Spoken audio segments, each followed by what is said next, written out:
Winston Churchill, the voice that stood against darkness.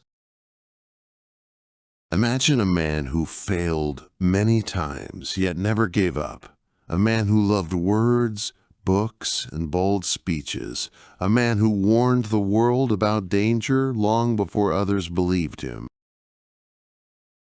When the moment of crisis arrived, he stood firm, lifted his people's spirits, and became a symbol of courage during one of the darkest chapters in human history. This is the story of Winston Churchill, a leader whose voice, determination, and resilience helped guide Britain through the Second World War. In the summer of 1940, Britain faced a frightening reality. Much of Europe had fallen under Nazi control. France had surrendered.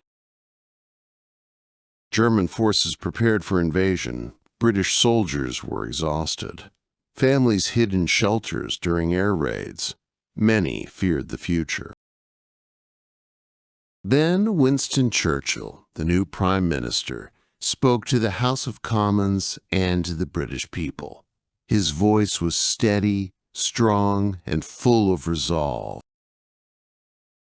He said they would fight on the seas and oceans, in the air and on the beaches, in the fields and streets, and they would never surrender.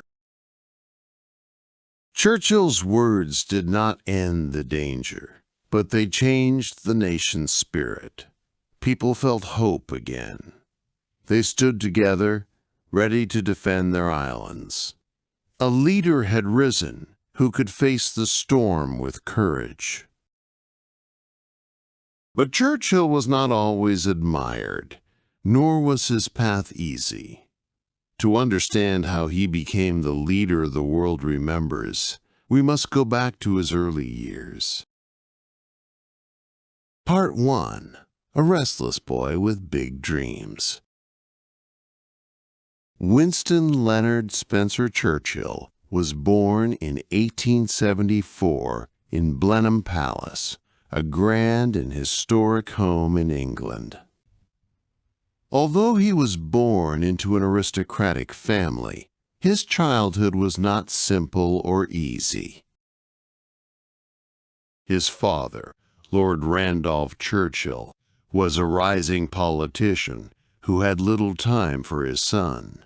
His mother, Jenny Jerome, was an American socialite who traveled often. Young Winston grew up mostly with nannies and teachers. He was not a top student. In fact, he struggled in many subjects. Teachers often described him as restless, stubborn, and easily distracted. He preferred reading adventure stories, drawing battle scenes, and imagining heroic quests. He loved language but disliked strict classroom rules. However, Winston showed strong interest in writing, history, and anything related to war. He enjoyed debating, expressing opinions, and exploring ideas, even when others disagreed with him. As he grew older, Winston attended boarding schools, where his behavior remained a challenge. He was mischievous, energetic, and sometimes rebellious. But he also showed early signs of unusual confidence. He believed he was meant for something important, even if he did not yet know what that something was. Churchill eventually entered the Royal Military Academy at Sandhurst. There he discovered a new sense of discipline and purpose. Military training suited him. He became physically stronger, learned leadership skills, and developed a strong interest in world affairs. After graduating, he joined the British Army as a cavalry officer. His military career took him to different parts of the world, including India, Egypt, and South Africa. Churchill was not only a soldier, he was also a journalist. He wrote reports and articles about battles and political events. His writing was vivid and exciting, earning him money and fame. He used his earnings to pay off debts and support his desire to enter politics. Churchill first ran for a seat in Parliament at the age of 25. He lost. Many people thought he was too young, too confident, or too unconventional. But Churchill did not give up. He ran again, and this time he won, becoming a member of Parliament. His early political years were filled with risk-taking, bold speeches, and controversial decisions. Some admired his courage. Others found him difficult. Churchill changed political parties, argued strongly in debates, and often stood alone in his views. But despite failures, disagreements, and mistakes, Churchill's determination remained strong. He believed that leadership required courage, independent thinking, and the willingness to stand up for unpopular truths. These qualities would later become essential when the world faced a threat unlike any it had ever seen. Part 2. A Voice Warning of Storms Ahead. Winston Churchill's early years in Parliament were full of energy and ambition. He spoke often, sometimes too often, and his bold opinions created both supporters and critics. He moved between political parties, choosing positions based not on loyalty to a group, but on what he believed was right for the country. Some admired this independence. Others saw it as stubbornness. Throughout the early 1900s, Churchill took on several important government roles. As Home Secretary, he introduced reforms to improve conditions in prisons and support workers' rights. As First Lord of the Admiralty, he helped modernize the British Navy. He loved military strategy and believed that strong defense was essential for national security. But not all of Churchill's decisions were successful. During the First World War, he supported a military operation in Gallipoli, which ended in heavy losses for Britain and its allies. The failure damaged Churchill's reputation deeply. Many blamed him. Some demanded he leave government. Churchill felt the weight of responsibility and sadness. He resigned from his position and returned to military service on the Western Front. During this time, he fought as a soldier, side by side with ordinary men. He wrote letters, painted pictures, and thought about his future. Although the Gallipoli failure had been painful, Churchill refused to let one mistake end his public life. He believed he still had a purpose. After the war, he returned to politics. He held several ministerial positions again, including Chancellor of the Exchequer. But the political landscape was changing. New parties were rising, and public opinion was shifting. Churchill's ideas sometimes seemed old-fashioned. His speeches were powerful, but his warnings were often ignored. Then, in the 1930s, a new threat began to rise in Europe: Adolf Hitler and the Nazi Party. Many British leaders hoped to avoid conflict. They believed that Germany could be satisfied with small agreements. They feared another war, remembering the destruction of the First World War. They wanted peace, even if it meant making compromises. But Winston Churchill looked at the situation differently. He studied Hitler's speeches and actions. He believed that the Nazi regime was dangerous and aggressive. Churchill warned Parliament again and again that Germany was preparing for war. He insisted that Britain strengthen its military defenses immediately. Most politicians ignored him. Some mocked him. Newspapers called him dramatic or outdated. Even members of his own party complained that he was creating unnecessary fear. Yet Churchill did not change his message. He believed that leaders must speak the truth, even when others do not want to hear it. His warnings continued for years, and although he was often alone in his opinions, he refused to be silent. By the late 1930s, Churchill's predictions began to come true. Germany expanded its territory, broke international agreements, and continued building its military. Churchill felt deep frustration as European leaders tried to negotiate peace with Hitler. In 1938, the British Prime Minister Neville Chamberlain returned from meeting Hitler and announced that he had secured peace for our time. Churchill strongly disagreed. He warned that the agreement was only temporary and that Germany would continue its aggressive plans.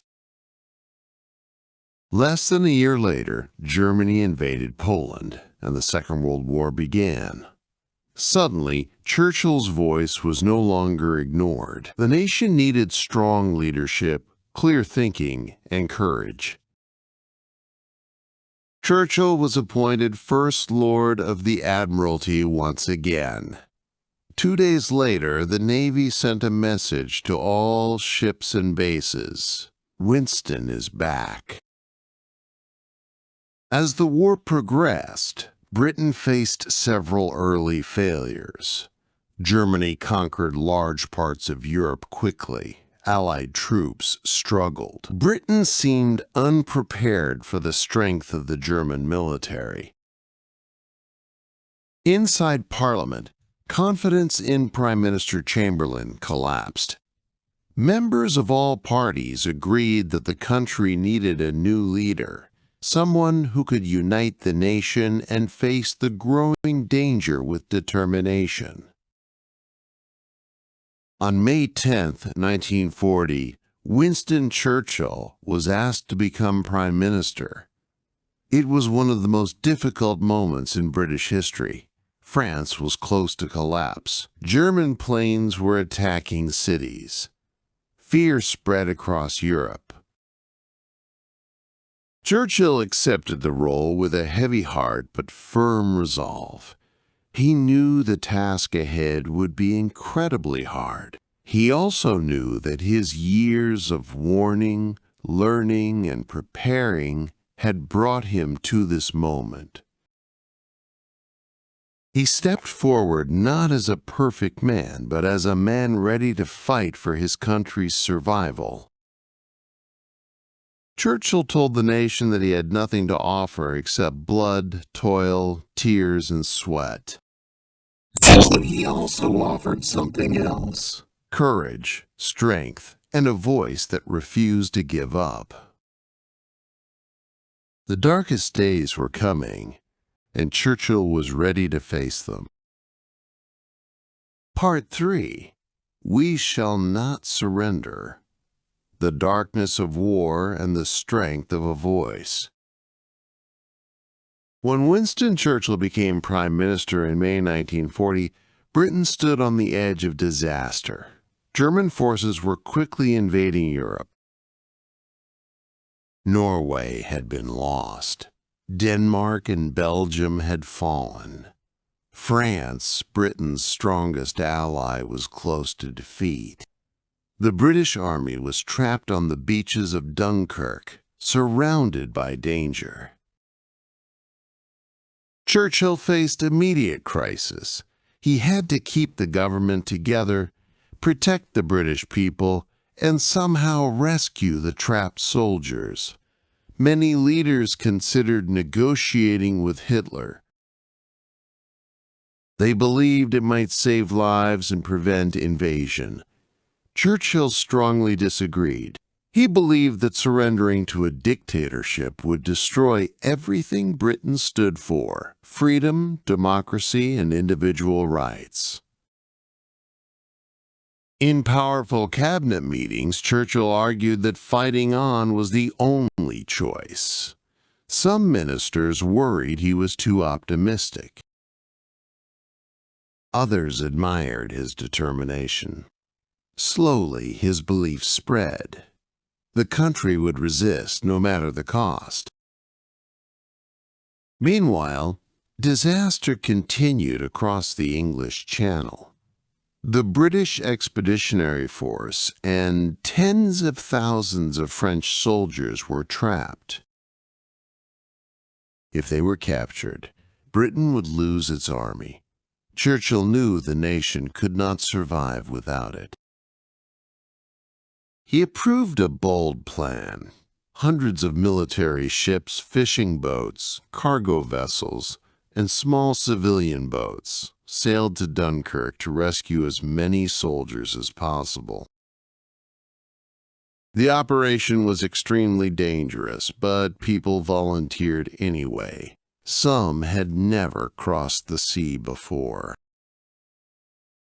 For days, under heavy bombing, boats traveled back and forth, bringing soldiers to safety. Around 338,000 men were rescued. Churchill called it a miracle of deliverance. It did not win the war, but it saved the army and gave Britain new hope. During these terrifying months, Churchill spoke to the nation often. His speeches were not gentle or comforting. They were honest, direct, and filled with determination. He wanted the people to understand the danger, but also to feel courage. He told Parliament, "We shall fight on the beaches, we shall never surrender." He told the people, "Let us go forward together." He told the world, this was their finest hour. These speeches did more than inform. They united people. They strengthened them. They helped them believe that survival was possible, even when bombs fell every night. After conquering much of Europe, Hitler turned to Britain. He wanted to destroy the Royal Air Force so he could invade the island. German planes attacked British airfields, factories, and cities. The skies filled with smoke and fire. The Royal Air Force, though smaller and less prepared, fought with incredible skill and bravery. Churchill visited pilots, bases, and families who lost homes. He encouraged everyone he met. His words became famous. Never in the field of human conflict was so much owed by so many to so few. The few were the RAF pilots who defended the nation. Their resistance forced Hitler to cancel his invasion plans. Britain had survived its most dangerous moment. Victory in the air did not bring peace. The Nazis began a campaign of bombing British cities known as the Blitz. Night after night, London, Birmingham, Manchester, Liverpool, and many other towns faced explosions, fires, and destruction. Homes were destroyed. Thousands died. Children were evacuated to the countryside. Families slept in underground shelters. The fear was constant, but so was the strength. Churchill visited bombed areas frequently. He walked through rubble, met survivors, and promised that Britain would endure. People cheered when they saw him. They believed him when he said the country would not break. Churchill understood that Britain could not win the war alone. He strengthened relationships with other nations, especially the United States.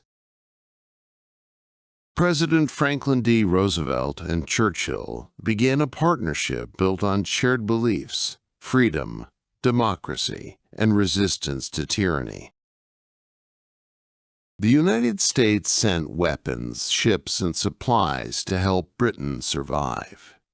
Later, after the Japanese attack on Pearl Harbor, America joined the war fully. This changed everything. Britain now had a powerful ally. Churchill and Roosevelt met many times, discussing strategy and building trust. Their cooperation became a turning point in the global fight against the Axis powers. Throughout these years, Churchill continued to lead with determination, but he was also human. He felt the weight of responsibility deeply. At night, he worked long hours, writing, planning, and thinking. His health suffered. He worried about making mistakes that might cost lives. Yet he never stopped. He believed that leadership meant facing fear directly and showing others that hope was still possible. By late 1941 and early 1942, the war stretched across continents. The future remained uncertain, but Churchill had helped Britain survive the hardest period. The world saw him not just as a politician, but as a symbol of courage.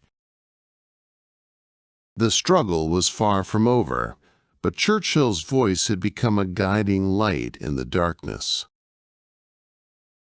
Part 4. Guiding a World at War. By 1942, Winston Churchill was not only the leader of Britain, he had become one of the central figures in the entire Allied effort. The war had spread across Europe, Africa, Asia, and the Pacific. Millions of lives were affected. Cities were destroyed. Armies faced battles on several fronts. Churchill understood that the fight against the Axis powers required unity, strategy, and patience. He spent long hours each day reading reports, meeting commanders, and writing orders.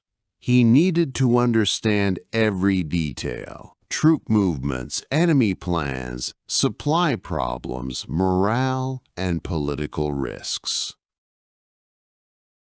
Churchill believed that a leader must be informed, active, and always thinking ahead. Despite the constant pressure, he continued to energize the British people with strong words, radio broadcasts, and personal visits. But the war's middle years were not filled with easy victories. Some of the toughest defeats and heaviest losses occurred during this period. In early 1942, British forces suffered major setbacks. Singapore, a key British colony in Asia, fell to the Japanese. Thousands of soldiers were taken prisoner. Other regions also faced losses. Churchill felt deep responsibility and frustration. He knew the British public wanted hope, not reports of defeat. Yet Churchill also saw the larger picture. The United States had officially entered the war after the attack on Pearl Harbor. The Soviet Union was fighting massive battles on the Eastern Front. Churchill believed that the Allies could win if they cooperated closely. He traveled across the world to strengthen relationships. He visited Washington, D.C. to meet President Roosevelt. He sailed across the Atlantic through dangerous waters. He held conferences with American generals, discussing long-term strategies and planning major operations. Churchill also flew to Moscow to meet Joseph Stalin. The two leaders were very different in personality, beliefs, and methods. But Churchill understood that they needed each other to defeat Germany. Their meetings were tense, emotional, and sometimes difficult. Still, together they formed part of the alliance that would eventually crush Nazism. By late 1942 and early 1943, the war began to shift in favor of the Allies. In North Africa, British and American forces defeated German troops. Churchill celebrated the victory, but reminded everyone that more battles were ahead. Soon after, the Allies landed in Italy, beginning a long and difficult campaign on the Italian peninsula. Churchill had long believed the Mediterranean was a key region, and he pushed strongly for these operations.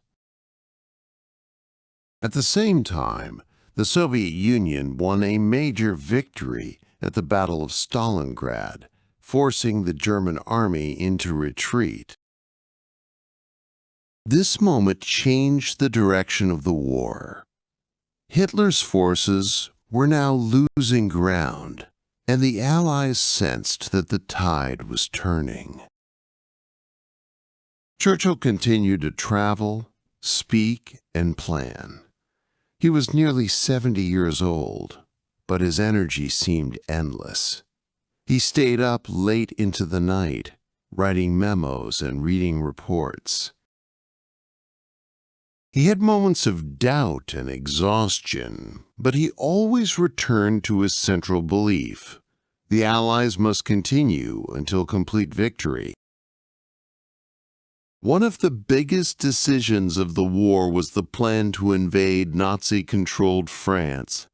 This operation, known as D-Day, required intense preparation, coordination, and secrecy. Thousands of ships, planes, and soldiers would take part. Churchill supported the plan but also worried deeply. He remembered the heavy losses of the First World War. He knew that many young men might not return. His military advisors reminded him that the invasion was necessary for victory.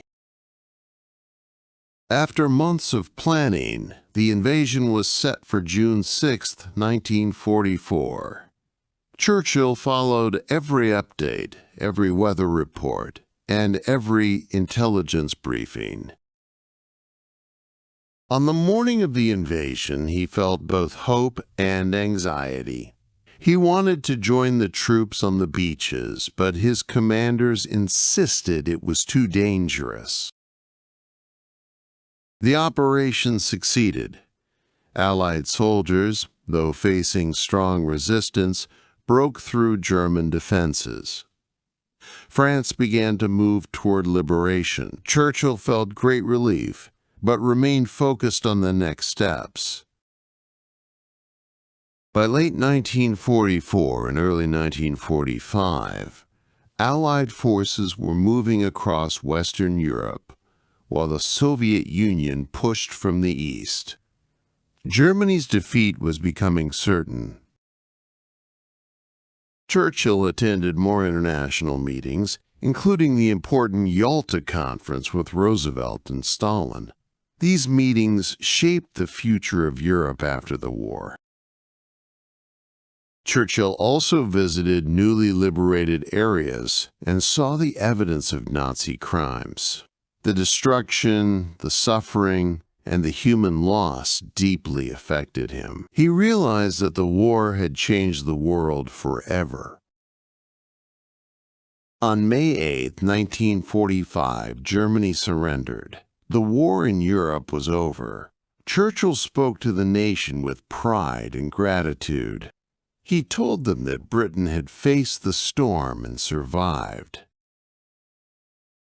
Yet the victory brought a quiet thought as well. What would happen next? What would become of the world Britain had fought to save? Churchill had led the nation through the darkest times, but peace would present new challenges, challenges he could not yet predict. Part 5. After the Victory, a New World and an Uncertain Future. The end of the Second World War in Europe brought celebration, relief, and deep emotion. Britain had survived air raids, shortages, fear, and destruction. Families who had lived in darkness now saw hope return to their lives. Crowds filled the streets, waving flags and cheering, and at the center of that joyful moment stood Winston Churchill, the man who had led them through the storm. Churchill appeared on the balcony of the Ministry of Health, smiling and giving his famous V for Victory sign. People chanted his name. For many, he symbolized courage, determination, and the power of a strong voice during crisis. But even as the nation celebrated, Churchill knew that peace would bring new and complicated challenges. Only 2 months after victory in Europe, Britain held a general election. Many believed Churchill would easily win. After all, he was the leader who had guided the country through the war's darkest days. But Churchill himself worried. War leadership and peacetime leadership were very different. People loved his courage, but some were uncertain about his political ideas for rebuilding the country. The election results shocked the world. Churchill lost. The Labour Party, led by Clement Attlee, won a large majority.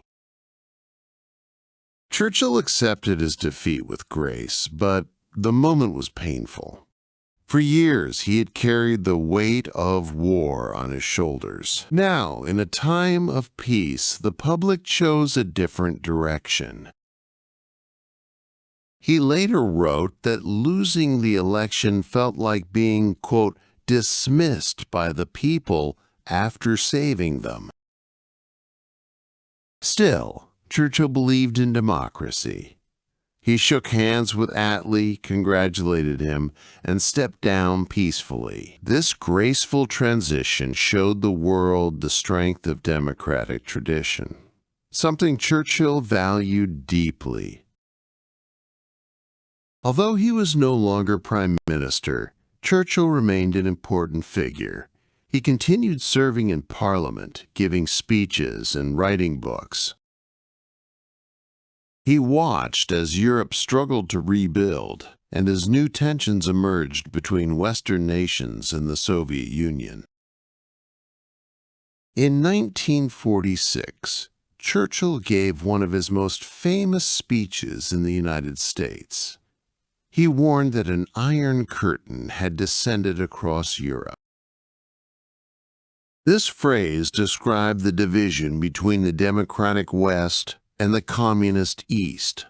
His words helped the world understand the beginning of a new conflict, the Cold War. Churchill believed strongly in cooperation between nations. He supported the idea of a united Europe to prevent future wars. He also believed in strong ties between Britain and the United States. His voice continued to influence global politics, even without official power. In 1951, to the surprise of many, Churchill returned to the position of Prime Minister. He was older now, in his late 70s. His hair was white, his movements slower and his health weaker. Yet his mind remained active, sharp, and full of ideas. During his second term, Churchill focused on maintaining peace, improving relations with the United States, and managing Britain's changing role in a world shaped by new powers. He supported early steps toward ending colonial rule in Asia and Africa, though the process was slow and complex. But the heavy responsibilities of leadership affected his health. After suffering several strokes, Churchill finally decided to retire in 1955 at the age of 80. He spent his last years painting, writing, and enjoying time with his family. Winston Churchill died in 1965 at the age of 90. His funeral was one of the largest state ceremonies in British history, attended by leaders from around the world. Ships along the River Thames lowered their flags. Crowds lined the streets to honor him. Churchill's legacy is a mixture of admiration and debate. He was a man of strong opinions, great strengths, and human flaws. Some of his political decisions were criticized. Some of his early beliefs reflected the attitudes of his time rather than modern values. History continues to examine his actions and ideas with honest reflection. But his leadership during the Second World War remains one of the most remembered and studied examples in history. His speeches lifted a nation's spirit. His determination helped Britain stand firm when almost all of Europe had fallen. His belief in freedom and resistance shaped the world's understanding of courage. Churchill's life reminds us that leadership is not about perfection. It is about responsibility, courage, and the ability to rise when circumstances demand it. He failed many times before he succeeded. He made mistakes. He faced doubt, criticism, and loss. Yet when history needed a voice of strength, he stepped forward. He teaches us that words can inspire action, that determination can overcome fear, and that one person's courage can influence the fate of an entire nation. Churchill lived through war and peace, through failure and victory, through darkness and hope. His story continues to guide people who search for strength in difficult times. Winston Churchill's life was a long journey filled with victories, failures, surprises, and moments of great responsibility. He began as a restless boy who often struggled in school, yet he grew into a man whose words and courage helped guide a nation through its darkest hour. His leadership during the Second World War became one of the most defining chapters in modern history. Churchill was not perfect. He made mistakes, faced criticism, and held beliefs that people still debate today. But when Britain stood alone against a powerful enemy, Churchill's determination helped the nation remain steady. His speeches became a source of strength for millions. His stubborn hope kept fear from taking control. After the war, Churchill continued to influence the world through speeches, writing, and his warnings about future danger. Even after losing elections and facing personal challenges, he never stopped participating in public life. He believed deeply in democracy, cooperation, and the importance of standing firm for freedom. Churchill's story shows how one person can change the course of history through courage, language, and leadership. His voice still echoes through time, reminding us that even in the darkest moments, strength and hope can shine brightly. Moral lesson. Winston Churchill's life teaches us several powerful lessons. Courage often appears during difficult times. Churchill became a great leader not because everything was easy, but because he faced difficult situations with determination. Words have power.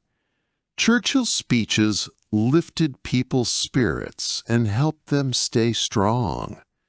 The way we speak can influence others more than we imagine. Failure is not the end. Churchill lost elections, made mistakes, and faced disappointment. Yet he always returned, ready to try again. Persistence can open doors that seem closed. Leadership requires honesty. Churchill spoke openly about danger, even when others wanted comforting lies. True leaders prepare people with truth, not false promises. Hope can guide a nation. Even during bombings, destruction, and fear, Churchill chose to believe that victory was possible. His hope became a source of strength for millions. These lessons remind us that leadership is not just about power. It is about responsibility, courage, and the willingness to stand firm when others are afraid.